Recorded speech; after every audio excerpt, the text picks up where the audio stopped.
Ya, kita mulai ya. Bismillahirrahmanirrahim. Assalamualaikum warahmatullahi wabarakatuh. Terima kasih adik-adik yang sudah hadir pada siang hari ini. Ya, di sini kita akan belajar mengenai low back pain ya pada siang hari ini dan juga merupakan pernyataan diri saya dalam rangka unjuk kerja Tridharma Perguruan Tinggi atau PDD UKT-PT untuk program sertifikasi dosen tahun 2025. Izin untuk memperkenalkan diri, nama saya Dr. Nelly Sofiria Sari, spesialis neurologi, fellowship manajemen intervensi nyeri. Saya merupakan salah satu dosen di Departemen Neurologi untuk program studi sarjana kedokteran di Fakultas Kedokteran Universitas Islam Sultan Agung Semarang. Nah, untuk low BP sendiri merupakan salah satu mata kuliah di modul masalah pada sistem organ saraf. Ya, di mana untuk kode mata kuliah adalah FK 601015 dengan bobot 4 SKS. Modul ini dilaksanakan pada semester 4 dengan waktu pembelajaran 4 minggu. Kemudian untuk bagian yang mengampu antara adalah ilmu kedokteran fisik dan rehabilitasi, radiologi, farmakologi klinik, dan gizi klinik. Untuk bagian neurologi sendiri bertugas untuk mengajarkan mahasiswa untuk memiliki kemampuan menganalisis suatu masalah dan mengasah penalaran klinis sehingga bisa menyimpulkan diagnosis, tata laksana, dan edukasi terkait dengan kelainan di bidang neurologi sesuai dengan level kompetensinya. Untuk capaian pembelajaran mata kuliah pada modul masalah pada sistem organ saraf ada CPMK 1, CPMK 2, CPMK 3, dan CPMK 4. Untuk CPMK 1 mampu mengintegrasikan ilmu biomedik dan ilmu kedokteran klinik terkini untuk menentukan prioritas masalah atau penyakit serta prognosis pada kelainan otak berdasarkan proses patologi yang mendasarinya. Untuk CPMK 2 mampu mengintegrasikan ilmu biomedik dan ilmu kedokteran klinik terkini untuk menentukan prioritas masalah prognosis kelainan pada medula spinalis berdasarkan proses patologi yang mendasarinya. Untuk CPMK 3 mampu mengintegrasikan ilmu biomedik dan ilmu kedokteran klinik terkini untuk menentukan prioritas masalah atau penyakit serta prognosis kelainan pada sistem saraf tepi berdasarkan proses patologi yang mendasarinya. Dan untuk CPMK 4 mampu mengintegrasikan ilmu biomedik dan ilmu kedokteran klinik terkini untuk menentukan prioritas masalah atau penyakit serta prognosis kelainan di bidang neurologi lainnya berdasarkan proses patologi yang mendasarinya.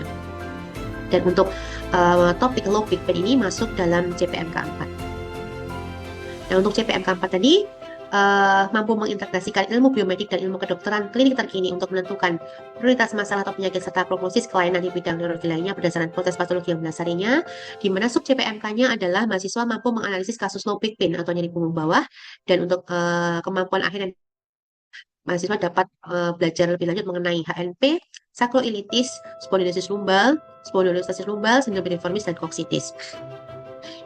Untuk sistem pembelajarannya di sini dilaksanakan selama 4 minggu, di mana setiap 1 minggu terdiri dari 16 kali pertemuan dengan bobot 1 SKS setiap minggunya. Kemudian terdapat 4 lembar belajar mahasiswa, di mana untuk topik di lembar belajar mahasiswa 1 adalah nyeri kepala, kemudian untuk lembar belajar mahasiswa 2 adalah gangguan neurovaskuler, kemudian untuk lembar belajar mahasiswa 3 tentang penyakit saraf tepi, dan untuk lembar belajar mahasiswa 4 adalah tentang gangguan keseimbangan. Adapun sistem yang kita gunakan adalah yang pertama adalah small group discussion, di mana di 1 minggu akan membahas 1 LPM, kemudian ada kuliah pakar, praktikum yang dilakukan 2 kali selama 4 LPM, yaitu pada minggu kedua dan minggu keempat, dan mid modul pada minggu kedua dan ujian akhir modul pada minggu keempat. Kemudian untuk metode pembelajaran ada SGD, kuliah pakar, dan praktikum. Untuk SGD ini akan dilaksanakan masing-masing atau setiap sesi selama 100 menit, di mana terdiri dari diskusi kelompok kecil 10-12 mahasiswa dengan difasilitasi oleh tutor. Kemudian mahasiswa akan diberikan skenario kasus, kemudian akan berdiskusi, melakukan brainstorming, menyusun peta konsep, menjawab learning issue, dan menyampaikan hasil belajarnya secara mandiri. Kemudian untuk kuliah pakar, di setiap sesinya adalah 50-100 menit, dengan cara ceramah dan diskusi. Kemudian mahasiswa akan mendengarkan materi dari dosen serta melakukan diskusi tanya jawab secara interaktif. Dan untuk yang terakhir praktikum, yaitu setiap sesinya 200 menit dengan cara demonstrasi dan diskusi, di mana mahasiswa mendemonstrasikan, mengidentifikasi serta menggambarkan materi praktikum. Untuk penilaian di sini, untuk SGD akan kami nilai berdasarkan checklist form penilaian tutorial, kemudian melalui ujian mid dan akhir modul. Kemudian untuk kuliah pakar, kita nilai dengan absensi kehadiran, kemudian keaktifan dalam diskusi, dan juga ujian mid dan akhir modul. Untuk praktikum, dengan form penilaian praktikum, kemudian ujian mid dan akhir modul, serta ujian OSCE. Untuk sistem penilaian dan indikator kelulusan, jadi nilai akhir modul dihitung dengan rumus sebagai berikut, yaitu rata nilai tutorial kali 15%, ditambah rata nilai praktikum kali 10%, ditambah nilai modul kali 30%, ditambah nilai akhir modul kali 45%. Dan untuk standar kelulusan di sini ada lulus modul dengan nilai A, B, dan B, untuk remedi dengan nilai B, C, dan CD, dan untuk ulang modul dengan nilai D atau E. Baik, saya rasa demikian deskripsi mengenai dan sistem saraf. Kita akan melanjutkan pada tutorial mengenai low back pain. Punggung bawah. Jadi outline yang akan saya sampaikan, yang pertama mengenai definisi low back pain atau nyeri punggung bawah, kemudian anatomi punggung bawah, faktor risiko nyeri punggung bawah, dan penyakit-penyakit yang bermanifestasi dengan nyeri punggung bawah. Ya, jadi yang pertama mengenai low back pain atau nyeri punggung bawah, yaitu setiap perasaan nyeri ataupun ketegangan otot ataupun kekakuan yang terlokalisir di antara batas iga bagian bawah, ya, batas iga bagian bawah, jadi bagian di bawah iga sampai dengan lipatan gluteus inferior, sampai dengan lipatan gluteus inferior. Ini merupakan area yang dikatakan sebagai low back atau punggung bawah, di mana keluhan itu dengan atau tanpa penjalaran ke paha atau ke tungkai, ya, atau dinamakan sebagai sciatica. Jadi ketika ada nyeri, ketegangan otot, kekakuan otot yang areanya di area yang ini ada warna abu-abu ini dirasakan oleh pasien dengan atau tanpa penjalaran ke arah paha atau tungkai, itu kita namakan sebagai low back pain. Ya, kalau dengan ada penjalaran kita tambahkan berarti low back pain dengan sciatica atau namanya ischialgia seringnya, ya. Nah, sebetulnya kalau kita lihat struktur dari anatomi vertebra ini sangat penting sebelum kita bisa membahas mengenai low back pain lebih lanjut. Jadi banyak area di low back atau di pinggang atau di punggung bawah itu yang semuanya pekan nyeri. Ya, semuanya pekan nyeri. Salah satu adalah vertebra ini. Ya, kita tahu bahwa pada area low back atau pinggang itu terdapat eh, tulang lumbal. Ya, vertebra mulai 1, 2, 3, 4, 5. Kemudian juga dilanjutkan dengan tulang sakral dan koksigial. Jadi kita harus tahu bahwa area di low back itu satu bangunan yang bukannya adalah vertebranya sendiri. Ya. Kemudian ada juga di situ soft tissue-nya berupa medulla spinalis. Kalau kita ingat di anatomi bahwa medulla spinalis yang masih ada di area low back adalah sampai dengan di lumbar 1, 2.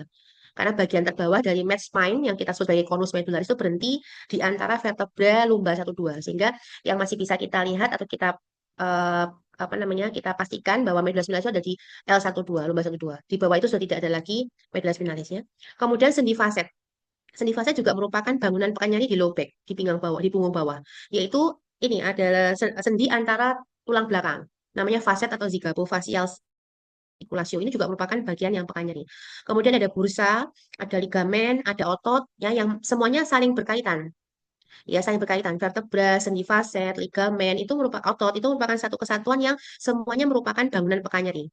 Jadi nyeri pada punggung bawah atau nyeri pinggang itu tidak hanya kaitannya dengan saraf kejepit saja nih yang sering kita pikirkan kan demikian, tapi tidak. Ternyata banyak bangunan pekan nyeri yang harus kita pikirkan ketika kita mendapatkan pasien dengan keluhan nyeri pinggang.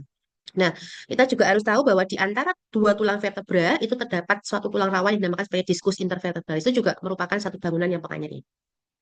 Nah, tadi ya saya sampaikan bahwa di area punggung bawah ya atau di area pinggang itu ada medulla spinalis ya, masih ada bagian terbawah dari mid spine, yaitu di eh, vertebra lumbar 1 dengan 2 itu merupakan bagian terbawah dari mid spine ya.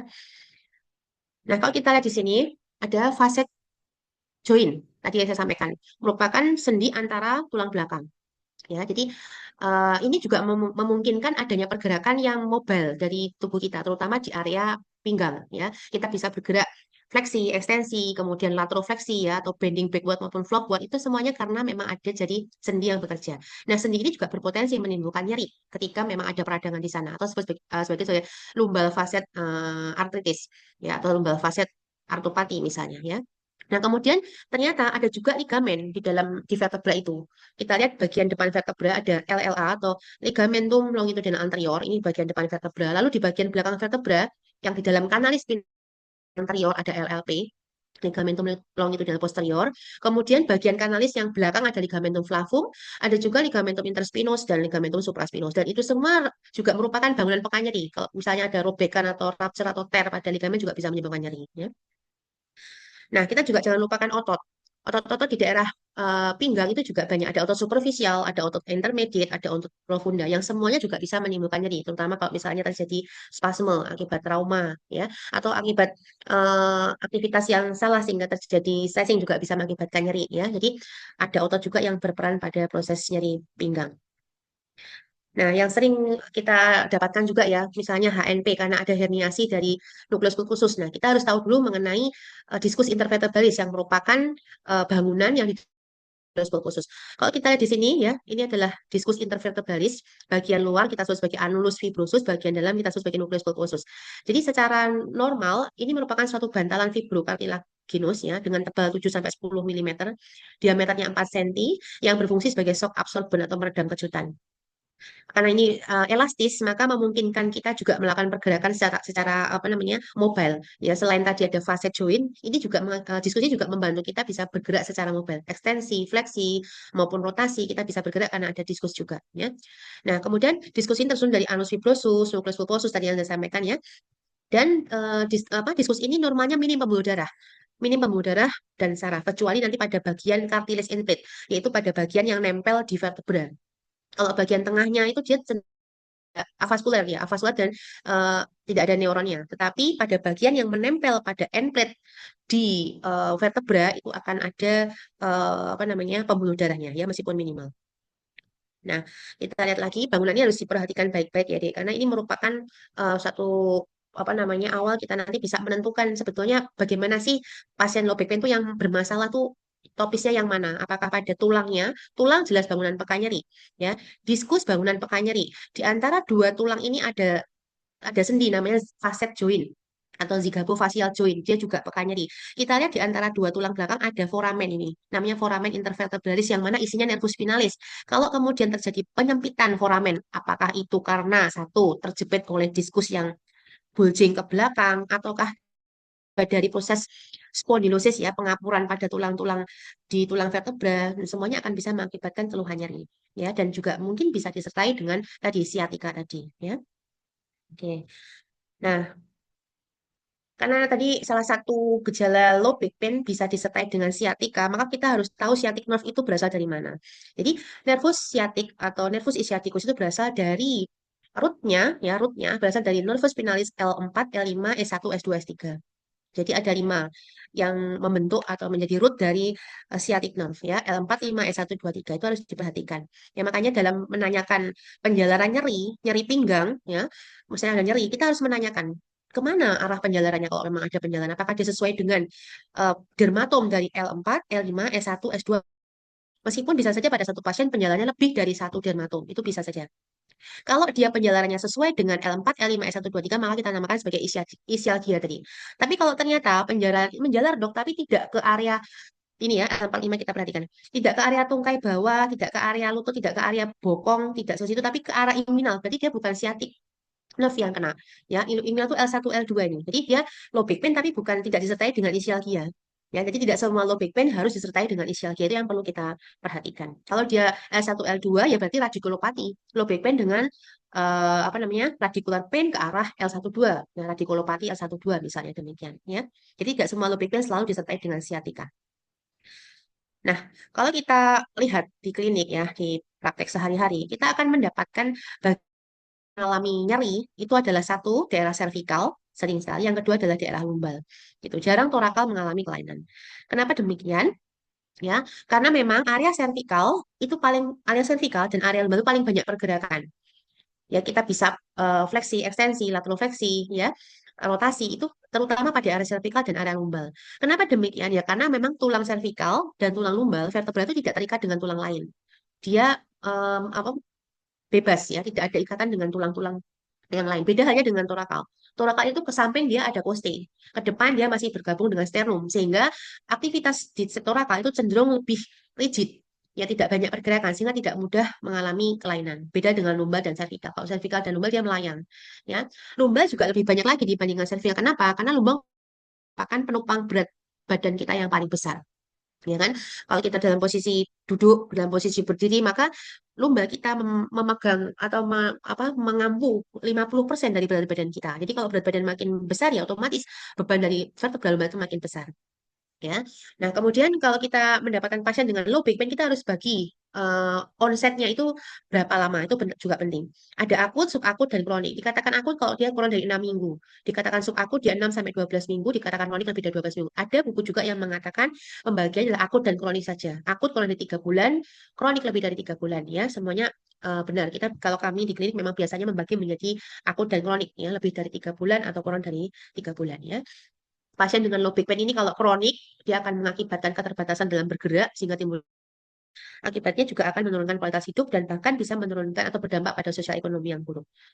Nah, faktor risikonya usia, ya meningkat dengan bertambahnya usia. Memang pada pada orang-orang yang sudah mencapai di atas dekade 4 ya, 40 ke atas sudah mulai terjadi proses degenerasi, terutama pada tadi diskus intervertebralis. Dia mulai berkurang serat-serat kolagennya sehingga mulai menipis ya, yang harusnya 7 mili sampai dengan 10 mili menjadi berkurang kepadatannya. Makanya kenapa makin tua itu biasanya tinggi badan makin turun. Kenapa? Karena memang ketebalan dari diskus mulai menurun. Ya.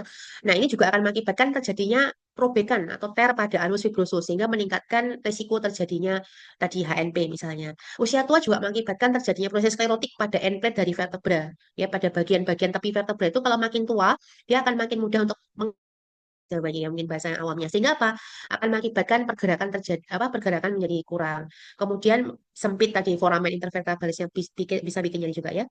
Kemudian jenis kelamin ini sampai dengan usia 60 tahun sebetulnya faktor risiko untuk laki perempuan sama. Tetapi pada usia yang lebih tua, maka wanita lebih tinggi. Makanya kenapa kalau kita lihat di poli, pasien nyeri pinggang itu lebih banyak pada perempuan dibandingkan laki-laki. Ya, karena ada faktor juga hormon, salah satunya menyebabkan osteoporosis.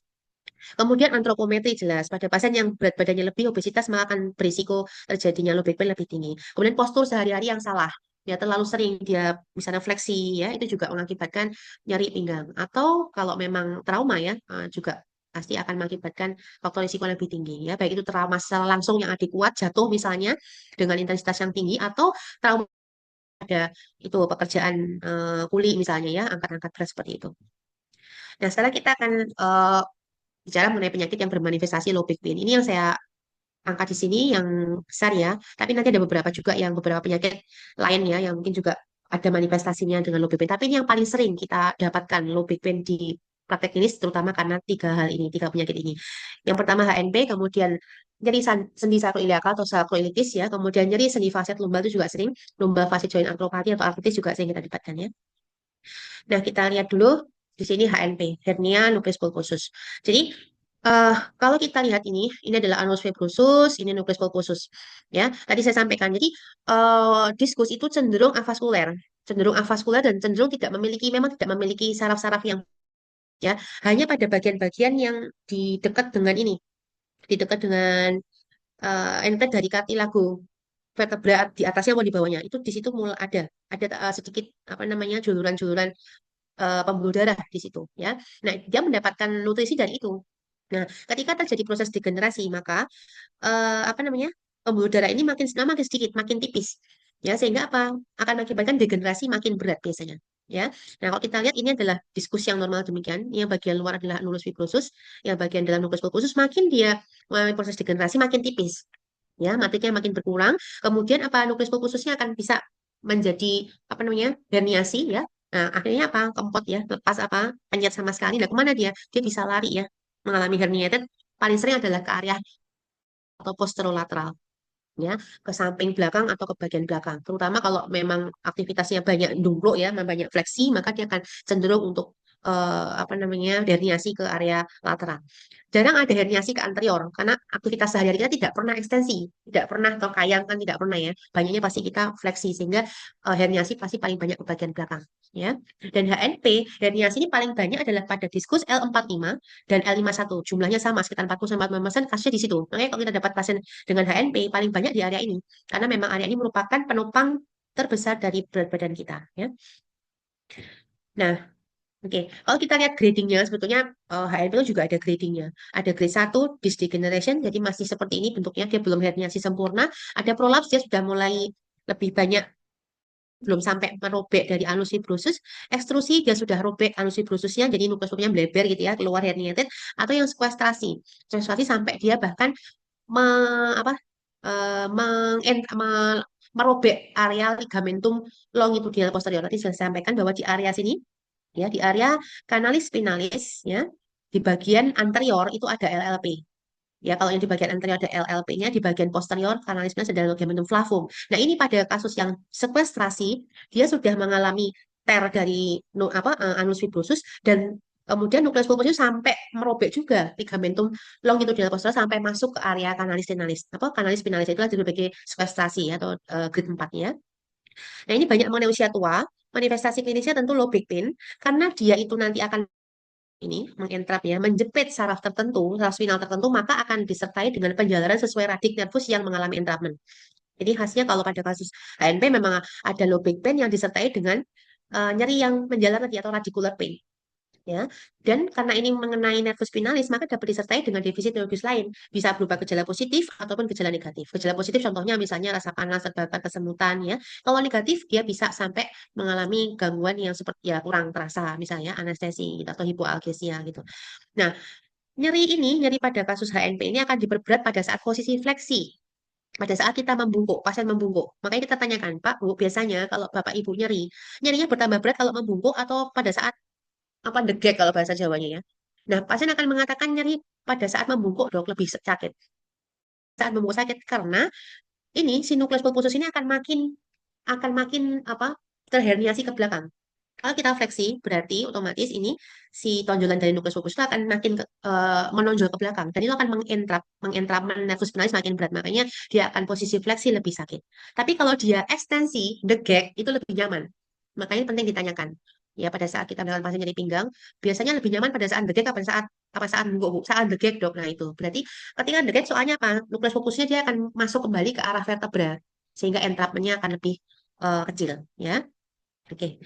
Terus kemudian dia akan nyeri juga pada saat berubah posisi dari duduk ke berdiri, batuk, bersin, mengejan itu dia juga akan nyeri dan nyaman saat tidur terlentang.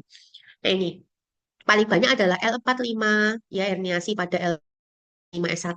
Ketika kita dapatkan pasien dengan herniasi dari nukleus pulposus ke 45, maka yang kena sebenarnya adalah root L5-nya. Ini ya.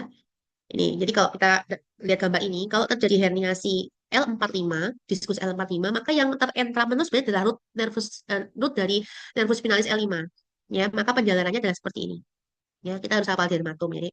Oke, kalau dia L5S1, ya antara L5S1 yang mengalami herniasi, maka yang terentrap adalah nervus spinalis S1, maka dia akan seperti ini. Ya, penjalarannya. Nah, ini harus kita tanyakan pada pasien. Jadi kita untuk memperkirakan ini sebetulnya yang mengalami herniasi ini nukleus pulposus berapa sih? Nah, kita tanyakan kepada pasien. Bagaimana nyerinya dijalarkan? Kemana arahnya? Nah, itu penting ya. Contoh seperti ini. Ya, kita dapatkan pada foto ini. Foto yang ini antara L5 dengan S1, antara lumbar 5 dengan sakral 1 terjadi penyempitan diskus. Ya, harusnya kan begini nih diskusnya ya. Ternyata ini tidak ada celahnya. Ini pasti mengalami entrapment L5 S1-nya. Maka kalau kita tanyakan, mungkin pasien akan mengalami nyeri pinggang menjalar sesuai dengan dermatom S1-nya. Ya. Kemudian ini kita lihat, ini L45-nya hernia di sini. Ya, berarti ini antara L4 dan 5-nya kemungkinan besar ada entrapment pada nervus spinalis L5. Maka kita pertanyakan, bagaimana penjalaran dari nyerinya? Ya, apakah memang sesuai dengan gambar MRI ini ya? Oke. Dan untuk kasus HNP maka gold standar untuk melihat soft tissue karena kita HNP itu kan sebetulnya ada kerusakan pada hard tissue-nya berupa kerusakan nukleus pulposus bisa terjadi kerusakan pada muskuloskeletal ya nukleus pulposusnya tapi juga ada keterlibatan sarafnya maka yang paling bagus pemeriksaan yang bisa kita lakukan adalah dengan MRI bisa melihat soft tissue-nya dengan lebih jelas karena kalau kita hanya foto dengan tulang vertebra polos, kita tidak akan mendapatkan gambaran sarafnya ya. Nah, ini adalah gambaran sarafnya seperti ini melografi namanya ya. Jadi kita perlu melihat antara gambaran tulangnya dan juga gambaran dari sarafnya untuk bisa melihat seberapa berat derajat dari entrapment nervus spinalisnya.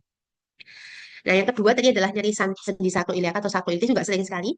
Jadi ini ada tulang sakrum atau tulang ekor ya, yang bentuknya kupu-kupu ini adalah tulang duduk.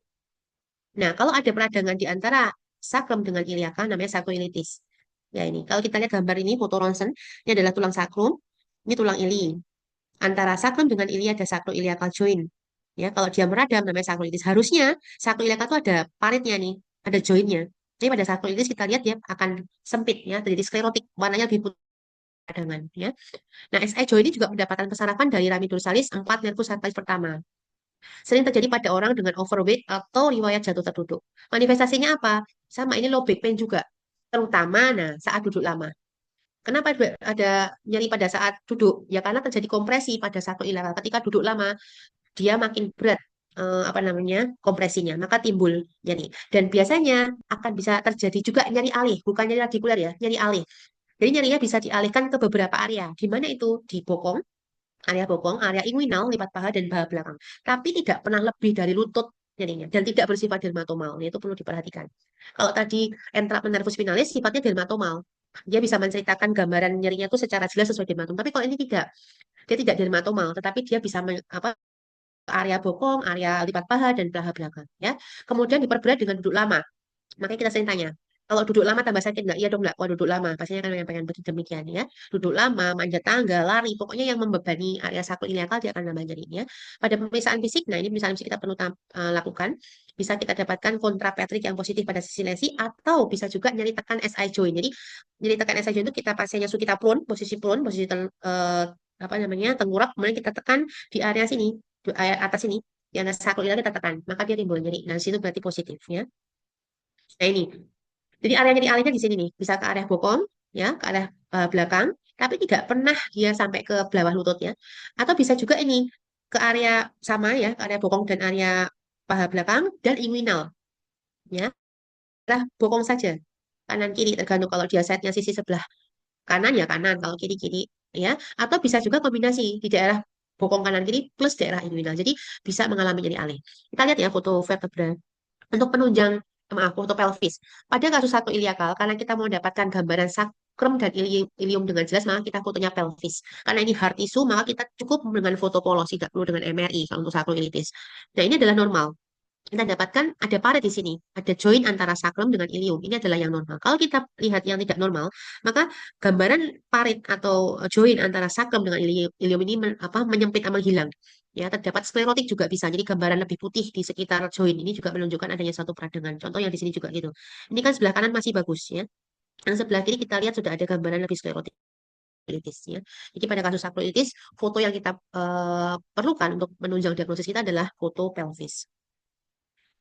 Baik, ini adalah beberapa contoh tindakan intervensi nyeri yang bisa kita lakukan ya pada pasien-pasien kita kalau memang dengan pemberian medikamentosa ataupun terapi konservatif lain dengan fisioterapi memberikan hasil yang maksimal. Kita bisa lakukan suntikan in situ pada tempat kelainan ya. Contohnya ini sacroiliacal joint, kita lakukan suntikan steroid di sacroiliacalnya atau kita bisa memberikan terapi dengan radiofrekuensi ablasi tergantung dari tingkat level kerusakannya. Contohnya pada kasus HNP ya.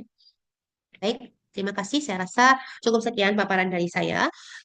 Silakan adik bila ingin ada yang ditanyakan, saya berikan kesempatan. Baik, kalau tidak ada mungkin saya yang bertanya ya. Apakah tadi yang saya sampaikan cukup bisa dimengerti? Mungkin silakan nanti kalau ada yang mau menjawab, saya kasih kesempatan. Yang pertama, mengenai definisi. Definisi dari low back pain. Mungkin ada yang mau berpendapat, Izin silakan. menjawab, dokter. Oh ya, siapa yang ini, Dek? Izin untuk menjawab, dokter. Oh ya, Valentin, silakan Valentin. Baik, dokter. Definisi dari low back pain sendiri itu merupakan nyeri atau ketegangan otot atau kekakuan yang terlokalisir di antara batas iga bagian bawah dan lipatan gluteus inferior, disertai dengan atau tanpa penjalaran ke paha atau ke tungkai skiatika. Iya, Seperti itu, betul. dokter. Terima Ya, kasih. jadi itu harus dipahami ya, betul, Valentin. Jadi area low back, jadi kan udah tahu ya, punggung bawah atau pinggang itu areanya mana sih? Kalau di luar itu ya nggak bisa dikatakan low back gitu ya. Baik, saya rasa cukup ya untuk hari ini apa yang saya sampaikan. Nanti kalau kalian adik-adik semuanya mau belajar lebih banyak ya, bukunya hanya dua yang saya pakai di sini. Udah kelihatan nih, ada dua buku. Yang pertama adalah dari buku UI, ya, buku UI dari Dr. Tiara Anita, Prof. Salim Haris dan seterusnya tahun 2022. Buku yang buku ajar neurologi yang edisi 2 ya tahun 2022 di halaman 103 sampai dengan 132. Kemudian yang satunya lagi adalah pedoman praktik klinik neurologi yang punya Dr. Muhammad Kurniawan, Dr. Rizal Ganim dan seterusnya itu juga buku tahun 2023. Buku ini cukup bagus untuk kalian bisa nanti belajar lebih lanjut mengenai nyeri punggung bawah ya. Saya rasa cukup sekian. Terima kasih adik-adik semuanya. Semoga apa yang kita pelajari ini bermanfaat ya. Mari kita tutup dengan baca hamdalah dan doa penutup majelis. Alhamdulillahirrahmanirrahim. Subhanakallah. Alhamdulillah. Asyhadu an la ilaha illa anta astaghfiruka wa atubu ilaik. Kurang lebihnya mohon maaf. Saya akhiri. Assalamualaikum warahmatullahi wabarakatuh.